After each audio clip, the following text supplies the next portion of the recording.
오늘은 예수님을 만난 사람 7번째 시간, 사마리아 여인 갈급한 사람이라고 하는 제목으로 하나님의 말씀을 나누겠습니다. 예수님께서 예루살렘에 머무시다가 갈릴리로 가고자 하셨습니다. 당시 예루살렘에서 갈릴리로 가는 길은 두 가지가 있었습니다.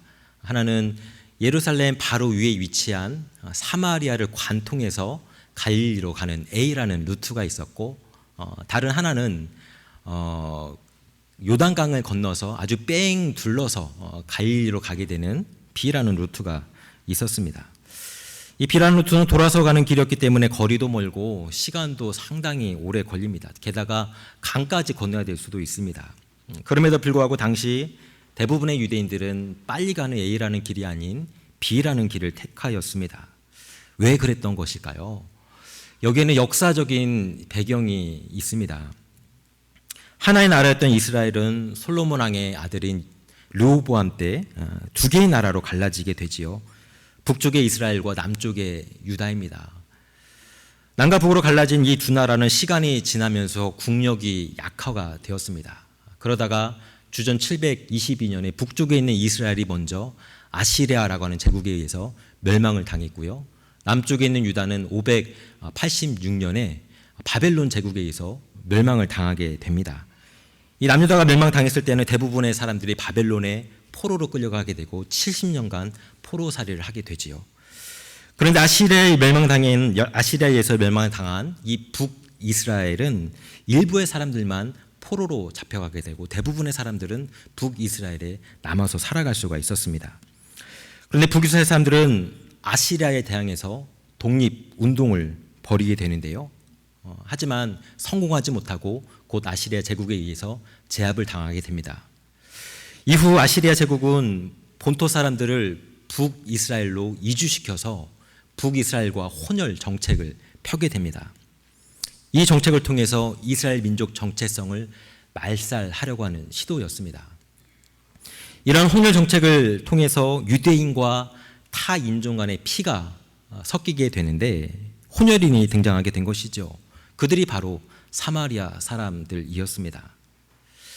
남유다 출신의 유대인들은 이 피가 섞인 북이스라엘의 사마리아인들을 같은 혈통을 가진 사람으로 인정하지 않았습니다. 오히려 이방인들보다도 더 더럽고 더 추한 존재로 여겼던 것이죠. 한편 포로 생활을 마치고 돌아온 남유다 출신의 유대인들은 예루살렘으로 돌아온 뒤 예루살렘 성전을 다시 짓고자 했습니다. 그때 북쪽에 있는 사마리아 사람들도 이 성전 짓는 일에 함께 동참하고 싶었습니다. 비록 피는 섞였지만 조상 대대로 내려오던 여호와 하나님에 대한 신앙은 가지고 있었기 때문입니다. 하지만 유대인들은 사마리아인들의 제안을 거절하였지요. 너 같은 사람들과 우리는 함께 하나님의 성전을 만들 수 없다라는 생각 때문입니다. 이 일로 인해서 사마리아 사람들의 마음에 깊은 상처를 받게 되었고 유대인들에 대한 적대감을 가지고 성전 건축하는 작업을 방해하기도 하였습니다. 그리고 사마리아 사람들은 주전 400년경에 그들만의 성전을 그들의 영토 안에 있던 그리심 산에 세우게 됩니다. 이제 사마리아 사람들은 예루살렘에 가지 않고서도 그리심 산에서 하나님께 예배를 드릴 수가 있게 된 것이지요. 그런데 주전 128년 유대인들은 이 그리심 산 성전 일부를 불태우게 됩니다. 이 일로 인해서 사마리아인과 유대인 사이에 굉장히 큰 적대감이 생기게 되었습니다. 그래서 유대인들은 사마리아 지역을 방문하지도 않았고 이 사마리아 사람들과 상종하는 것 자체를 꺼렸습니다. 그렇기 때문에 당연히 좀 경건한 유대인이라면 좀 시간이 오래 걸리고 더 힘들다 할지라도 사마리아를 관통해서 지나가지 않고 멀리 뺑 돌아서 그들의 원하는 목적지에 갔던 것입니다. 하지만 예수님은 달랐습니다. 예수님은 굳이 보통 사람들이 가지 않는 이 사마리아 땅을 관통해서 갈릴리로 가곤 하셨던 것이지요. 이처럼 사마리아 지역을 지나가시다가 예수님은 수가라고 하는 마을에 들러서 잠시 쉼을 가지는 사이 우물에 물을 길러온 사마리아 여인 한 사람을 만나게 됩니다. 여러분, 그렇다면 이 사마리아 여인은 누구일까요? 성경은 이 사마리아 여인에 대한 정보를 많이 제공해 주고 있지는 않습니다. 아주 제한적인 정보만 남겨주고 있습니다. 그런데 이 사마리아 여인의 행동과 말하는 것을 보면은 좀 범상치 않다는 것을 발견할 수 있습니다. 우선 이 여인은 육시에 우물물을 기르러 왔다라고 적혀 있습니다. 성경에서의 육시는 오늘날 시간으로 오후 12시 정오를 뜻합니다. 팔레스타인은 사막 기후이죠. 12시는 하루 중 태양이 아주 뜨겁게 내리쬐는 시간입니다. 이런 시간대에는 밖을 돌아다니는 사람도 없고 당연히 우물에 물을 기르러 오는 사람도 없습니다. 보통 해가 지고 난 뒤 날이 선선해진 다음에 아낙네들이 물동이를 머리에 짊어지고 이렇게 우물에 찾아오게 되죠. 그런데 본문의 여인은 그 어느 누구도 우물물을 찾지 않는 햇볕이 쨍쨍 내리쬐는 정오에 물을 기르러 왔습니다. 이것은 딱 보기에도 의도적으로 우물가에서 사람들을 만나지 않기 위해서 찾아온 곳이라고밖에 볼 수 없습니다. 예수님이 이 여인과 잠시 대화를 나눠보고자 마음을 먹었습니다. 그것이 오늘 본문의 이야기인데요. 7절 말씀에 이렇게 기록됩니다. 사마리아 여자 한 사람이 물을 기르러 왔음에 예수께서 물을 좀 달라 하시니. 유대 남성들은 여성들을 인격적인 존재로 여기지 않았습니다. 더군다나 유대 남성들이 그들이 업신여기는 사마리아 출신의 여성과 이야기를 나눈다는 것은 굉장히 이례적인 일입니다. 상상할 수도 없는 일이죠. 그런데 예수님은 이러한 금기를 깨고 사마리아 여인에게 말을 건네고 있습니다. 9절에서 사마리아 여인도 유대 남자가 자신에게 말을 건네는 것을 보고는 깜짝 놀라는 반응이 나타나고 있습니다. 이렇게 깜짝 놀라는 여인을 바라보면서 예수님께서 10절에 이렇게 말씀하고 있습니다. 같이 한번 읽어보겠습니다. 예수께서 대답하여 이르시되 내가 만일 하나님의 선물과 또 내게 물 좀 달라 하는 이가 누구인 줄 알았더라면 내가 그에게 구하였을 것이요 그가 생수를 내게 주었으리라. 원래 먼저 예수님은 자신이 먼저 물 한 잔 달라고 이 여인에게 말을 걸었습니다. 그런데 이제는 자신이 생수를 너에게 줄 수 있다라고 알듯 모를 듯한 말씀을 하고 있습니다. 그러자 여자가 11절에서 말하지요. 여자가 이르되 주여 물 기를 그릇도 없고 이 우물은 깊은데 어디서 당신이 그 생수를 얻겠사옵나이까. 여인은 어이가 없었지요. 아니 좀 전에 당신은 두레박도 없고 그릇도 없어서 나에게 물 한 잔 달라고 요청하지 않았습니까? 근데 어떻게 당신은 나에게 생수를 주겠다는 말입니까? 이 우물은 우리의 조상 야곱이 팠던 우물인데 당신이 야곱처럼 또 다른 우물을 파서 나에게 주겠다는 이야기입니까? 그러자 예수님께서 13절, 14절에 이렇게 말씀하고 있습니다. 우리 같이 한번 읽어봅니다. 예수께서 대답하여 이르시되 이 물을 마시는 자마다 다시 목마르려니와 내가 주는 물을 마시는 자는 영원히 목마르지 아니하리니 내가 주는 물은 그 속에서 영생하도록 솟아나는 샘물이 되리라. 이 말을 듣고서 여인은 호기심이 생겼습니다. 관심이 생겼던 것이죠. 그녀는 이런 물이 있다면 정말로 좋겠다라고 여겼기 때문입니다. 정말로 만약 그런 물이 있다면 이렇게 대낮에 뙤양볕을 맞아가면서 무거운 물동이를 짊어지고 이제는 물을 길러 오지 않아도 됩니다. 여인은 도대체 그런 물이 어디 있느냐고 예수님께 묻습니다. 이렇게 여자가 생수에 대한 관심을 내비치자 예수님이 이 타이밍을 놓치지 않고 그녀가 가지고 있던 삶의 문제를 끄집어냅니다. 16절 말씀입니다. 이르시되 가서 내 남편을 불러오라. 여인은 갑작스러운 예수님의 제안에 깜짝 놀라 나에게는 남편이 없습니다 라고 대답을 하였습니다. 그러자 예수님께서 18절에서 말씀하시지요. 너에게 남편 5이 있었고 지금 있는 자도 내 남편이 아니니 내 말이 참되도다. 이제 이 여인의 모든 행동이 이해가 갑니다. 이 여인은 무려 5번이나 결혼과 이혼을 반복했던 사람입니다. 더군다나 지금은 6번째 남자와 살고 있는데 아직 공식적인 결혼 관계는 아니었고 동거 중에 있는 사람이었습니다. 남성 중심의 유대 사회에서는 여자들은 이혼을 당하는 존재였지 이혼을 할 수 있는 권리는 전혀 없었습니다. 당시의 남자들은 자신의 아내가 수치스러운 일을 할 경우 아내와 이혼을 할 수 있었습니다. 이 수치스러운 일, 수치스러운 행위란 어떤 부도덕한 행실뿐만이 아니라 굉장히 포괄적인 행동들이 포함이 됩니다. 그런데 이렇게 여성 이혼을 당하게 되면 혼자서 경제적인 문제를 해결할 수가 없습니다. 살아남기 위해서 여성은 자신의 친정 아버지나 다른 남자의 도움을 구하면서 살아갈 수밖에 없습니다. 그래서 이 여인은 다른 남자와 만나서 두 번째 결혼을 하게 되지요. 안타깝게도 이 두 번째 결혼도 순탄치 못했습니다. 두 번째 남자로부터도 이혼을 당하고 말았습니다. 이렇게 이혼과 결혼을 반복하는 사이 이 여인은 무려 5번이나 결혼에 실패하는 여자가 되었던 것입니다. 5번 이혼을 경험한 여인을 다른 말로 표현하자면 5번이나 남자에게 버림받은 여자라고 말할 수 있습니다. 남들은 좋은 남편 만나서 아들, 딸 잘 낳고 행복한 삶을 사는 것 같은데 이 여인의 삶은 너무나도 비참해 보였습니다. 그녀는 동네 사람 보기에 창피해서 바람에 선선하게 불어오는 오전이나 저녁에 물을 길러 갈 수가 없었던 것이지요. 그래서 아무도 우물을 기르러 오지 않는 땡볕이 내리쬐는 오후 12시에 물을 길러 밖을 나갈 수밖에 없었던 것입니다. 그는 땡볕에서 우물을 찾아올 때마다 자신의 신세를 한탄하지 않을 수가 없었습니다. 나는 왜 이렇게 사는가? 이게 과연 인생인가? 도대체 이런 인생 언제까지 살아야 하지? 그녀는 날마다 우물가에 물을 길러오면서 이 질문들과 싸워야만 했습니다. 이처럼 그녀는 공허한 삶 속에 매몰되어 있습니다. 너무나도 공허하고 외로운 삶입니다. 여러분, 어떻게 해야 이러한 공허한 삶을 이겨낼 수가 있을까요? 프랑스의 철학자 블레즈 파스칼이 이런 말을 했습니다.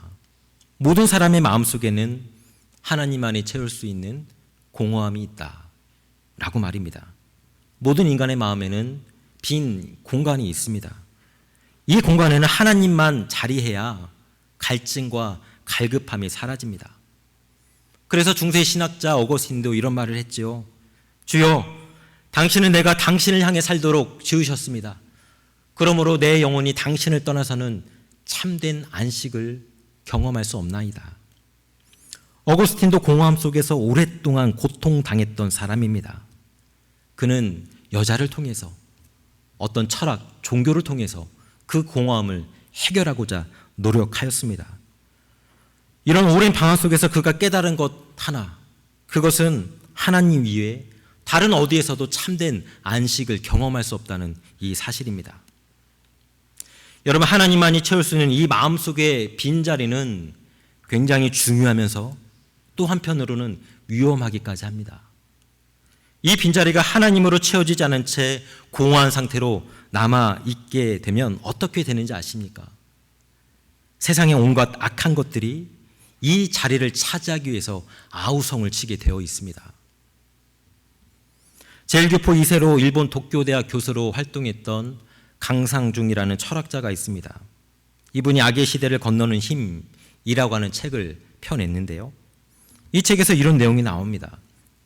일본의 나고야 대학 한 여학생이 어느 날 77세 된 할머니를 무참하게 잔인하게 살해하였습니다. 얼마 후 이 여학생은 체포되어서 경찰에 조서를 받습니다. 왜 죽였느냐는 경찰의 질문에 이 여학생이 이렇게 대답합니다. 그냥 사람을 죽여보고 싶었다라고 말입니다. 이 여학생에 대한 좀 더 깊은 조사가 진행되었습니다. 그러자 또 다른 범죄들이 하나둘 드러나기 시작합니다. 그녀는 중고등학생 시절 동급생 친구들에게 독약인 황산탈륨을 먹였다라고 자백하였습니다. 왜 그런 일을 저질렀느냐고 묻자 독극물을 마시면 사람이 어떻게 되는지 관찰하고 싶었습니다 라고 대답을 합니다. 그녀의 범죄는 여기서 끝나지 않았습니다. 나고야에서 할머니를 무참하게 살해한 뒤 자신의 부모님인 집이 있는 센다이에 가서 시내 한 주택에 불을 질러 집 주인을 살해하고자 하였습니다. 왜 불을 질렀느냐고 물어보니 불에 타 죽은 사람의 시체를 보고 싶어서 불을 질렀다라고 대답을 합니다. 저자는 이런 끔찍한 범죄들을 하나하나 분석한 뒤 이런 결론을 내리죠. 인간이 이처럼 악의 화신으로 변하는 것은 파괴하고 싶은 마음 때문인데, 그 파괴하고 싶은 마음의 근본 원인은 공허함 때문이라고 이야기를 합니다. 인간의 내면에 있는 공허함이 제대로 다뤄지지 않을 때 이 공허한 마음에 악한 것이 틈타게 되고 결국 인간은 악의 도구로 사용될 수 있다는 것이죠. 상당히 설득력이 있고 성서적이기까지 합니다. 예수님은 누가복음 11장에 이런 비유를 말씀하셨지요. 어떤 사람의 영혼 속에 귀신이 들어가 있었는데 예수님이 그 귀신을 쫓아내 주었습니다. 이 귀신들은 갈 곳을 찾지 못해 청처 없이 방황하였습니다. 그러자가 이 귀신들이 살다가 떠난 그 사람이 어떤 상태인지 살펴보게 되어 있는데요. 놀랍게도 이 사람의 그 빈자리는 여전히 텅 비어있는 채 남아 있었습니다. 아무것도 없습니다. 귀신은 옳다거니 생각하고는 이전보다 더 강력한 귀신들을 때리고 다시 그 사람의 영혼 속으로 들어가게 됩니다. 그 사람이 이제 또다시 더 강력한 귀신에 사로잡혀 악의 도구로 사용되고 말았습니다. 여러분, 제가 매일 말씀 묵상을 하고 성경 구절을 암송하자고 하는 이유가 바로 여기에 있지요. 하나님만이 채울 수 있는 그 빈자리, 그 자리를 하나님의 말씀으로, 하나님의 은혜로 채워놓지 않으면 우리는 자꾸만 이상한 것으로 그 자리를 채우려고 노력을 합니다. 우리는 이 세상에 썩어 없어질 것, 더러운 것, 추악한 것, 아무 의미 없는 것들을 추구합니다. 그러는 사이 우리는 자칫 악의 도구가 될 수도 있다는 것이죠. 여러분, 끔찍한 범죄자는 저 멀리 있는 것이 아닙니다. 공허한 우리들의 마음속에 악한 것들이 하나 둘 들어오게 될 때 우리는 우리도 알지 못하는 사이에 악의 도구로 악의 화신이 되고 마는 것이죠. 그래서 성경 말씀 우리에게 이렇게 권면하고 있습니다. 베드로전서 5장 8절 말씀입니다. 근신하라, 깨어라, 너희 대적 마귀가 우는 사자같이 두루다니며 삼킬 자를 찾나니. 마귀는 우는 사자처럼 두루다니며 삼킬 자를 찾고 있습니다. 자신의 숙주로 만들 존재를 열심히 청탐하고 있는 것이죠. 그래서 우리가 만일 하나님 안에서 깨어있지 못하면 우리는 이 악한 마귀에 사로잡히게 되는 것입니다. 깨어있지 않으면 우리는 마귀에 잡혀먹게 되는 것이지요. 사마리아 여인은 좋은 남편을 만나는 것을 통해서 자신의 비참한 인생, 의미 없는 인생, 망가진 인생이 회복되기를 간절히 원했습니다. 그녀는 좋은 남편을 만나서 인생의 그 빈자리, 허무한 자리, 갈증, 갈급함, 이 모든 것들이 해결되기를 바랬습니다. 하지만 아무리 사람을 만나고 또 만나고 또 만나도 이 갈급함이 해결되질 않습니다. 오히려 그녀의 마음속에 있는 공허함은 더욱더 커져만 갔고, 그래서 그녀는 더욱더 고립되고 외로운 삶을 살아야만 했습니다. 여러분은 이 여인의 이야기가 남의 이야기처럼 들리십니까? 여러분의 마음의 그 공허함은 온전히 해결되었습니까? 오늘날 많은 사람들이 이 공허함에서 헤어나오기 위해서 때로는 돈에, 때로는 이성의 사랑에 목숨을 겁니다. 때로는 성적인 방종과 술과 마약과 쇼핑과 인터넷을 비롯한 수많은 중독에 빠져 지내는 것이죠. 때로는 그 대상이 내 자식이 될 때도 있습니다. 자녀에 대한 지나친 집착, 자녀를 내 마음대로 조종하고 내가 이루지 못했던 꿈을 대신 이루어주는 수단으로 대하고자 합니다. 이 모든 것이 바로 공허함 속에서 빠져서 허적거리고 있는 인간의 모습입니다. 혹시 여러분의 모습이 이 속에 있지는 않습니까? 그렇다면 우리는 어떻게 이 공허함이라는 문제에서 해방될 수가 있을까요? 예수님이 외로움과 절망과 공허함 속에서 허우적거리고 있는 사마리아 여인에게 다가가셨습니다. 예수님이 이 여인에게 공허함의 문제를 해결해 줄 수 있겠노라고 이야기를 하십니다. 예수님은 그녀에게 생명수를 전해주고자 하셨던 것입니다. 이 생수는 바로 예수님 그 자신입니다. 이처럼 우리에게 다가오시는 예수님을 믿고 받아들이고 그분과 동행하면서 이 세상을 살아갈 때 우리는 이 세상 그 어떤 것으로 또 채울 수 없는 영혼의 그 빈자리를 채워갈 수가 있습니다. 그것을 통해서 우리는 모든 세상적인 갈증을 해결할 수가 있는 것이지요. 하지만 이 모든 갈증과 공허함이 단 한순간에 완벽하게 해결되는 것은 아닙니다. 우리는 날마다 지속적으로 예수님과 교제를 나누어야만 합니다. 매일매일의 삶 속에서 이 관계를 잘 유지시켜가는 것이 필요합니다. 그 유지시키는 방법 중에 하나가 바로 예배인 것이지요. 예배는 바로 살아계신 하나님을 만나 그분과 깊은 교제를 나누는 자리입니다. 20절에서 사마리아 여인이 이렇게 묻고 있지요. 우리 조상들은 이 산에서 예배하였는데 당신들의 말은 예배할 곳이 예루살렘에 있다 하더이다. 이 산이라고 하는 것은 아까 서두에 말씀드린 사마리아 사람들이 성전을 만들어 놓은 그리심 산을 뜻합니다. 여인은 묻습니다. 그리심 산에서 예배하는 것이 옳습니까?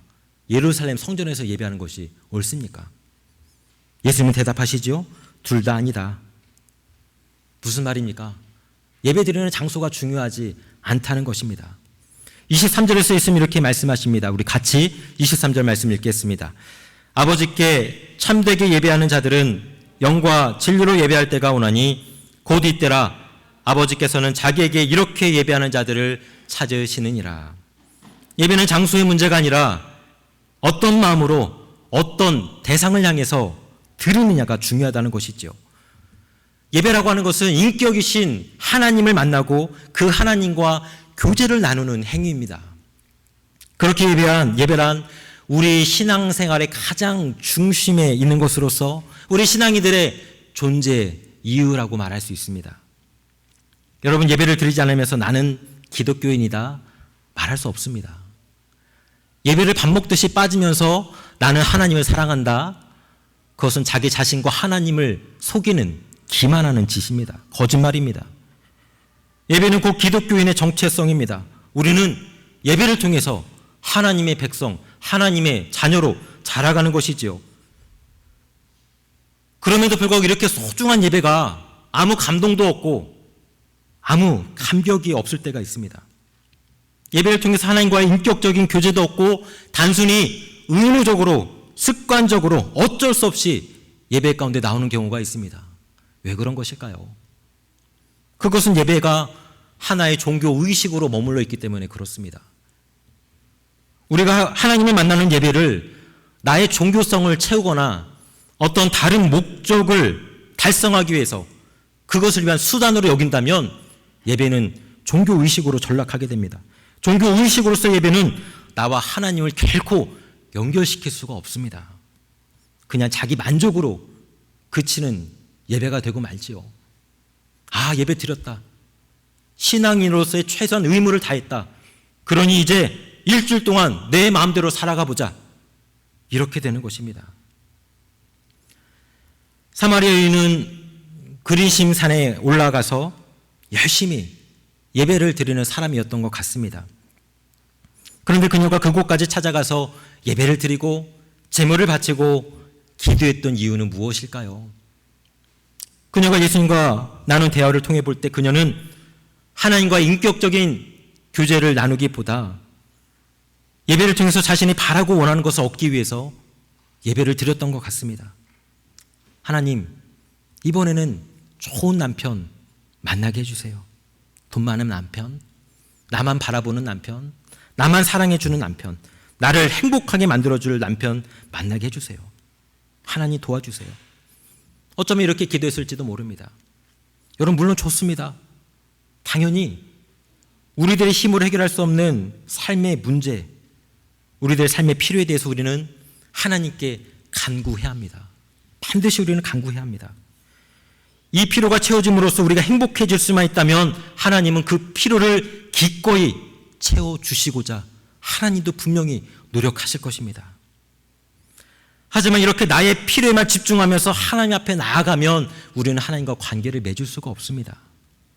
하나님은 단지 나의 소원을 이루어주는 통로, 수단에 불과한 존재로 전락해 버리기 때문에 그렇습니다. 예배는 하나님을 높여드리고 하나님을 찬양하고 하나님께 영광 올려드리기 위한 것인데, 그 하나님은 사라지고 내 욕망과 내 간구와 내 소원과 나 자신만 남아있게 되는 것이죠. 그래서 예수님은 참된 예배는 영과 진리로 드리는 것이다 라고 이야기하고 있습니다. 영이라고 하는 것은 성령을 뜻합니다. 진리, 트루스라는 것은 진리로 이 땅에 오신 예수 그리스도, 그분을 의미합니다. 결국 예배는 성령 하나님과 예수 그리스도의 함께하심 속에서 성부 하나님을 높여드리는 행위라고 말할 수 있습니다.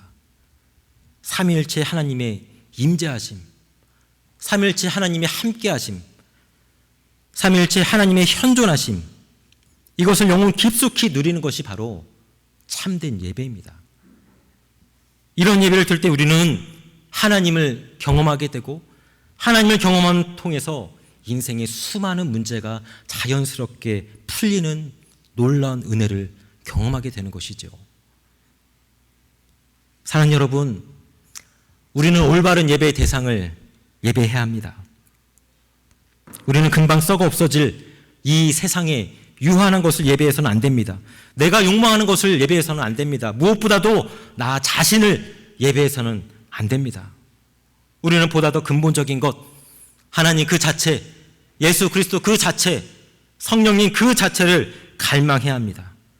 그래서 내 안에 임하는 하나님의 다스리심, 하나님의 통치하심, 하나님의 나라를 소망해야 합니다. 그래서 예수님은 마태복음 6장 33절에 우리에게 이렇게 말씀하셨습니다.